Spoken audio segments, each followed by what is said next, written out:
লিকন আর হচ্ছে হলো সেলিম বলতেছি।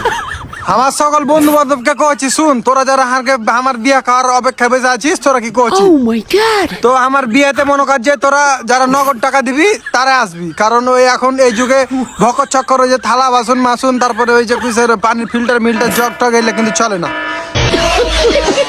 যারা নগদ টাকা 10,000 15,000 করে 20,000 করে নগদ টাকা যারা দিবি তারা আসবি, তাছাড়া আর বাইরে আসবি না। আর যদি চলে আসিস তাহলে মনে কর যে বেজ্জত করে প্যান্ডেল দেয় বাইরে কিন্তু।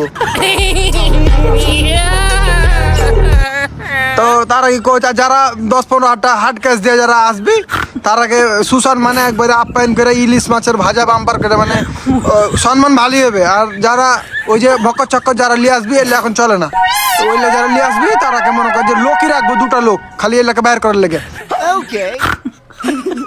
তো আসবি মনে কর যে গিফট তোরাকে ঘুরিয়ে একেবারে ইয়াল্লারে পকেরে প্যান্ডেলের বাইরে। তো আগে কয়ে দিন সতর্ক হয়ে যা, পরে আবার ঝামেলা করিস না, কারণ তোরা আর বিয়ার আশা আছিস, তো এই কারণে সতর্ক বার্তা আর কি।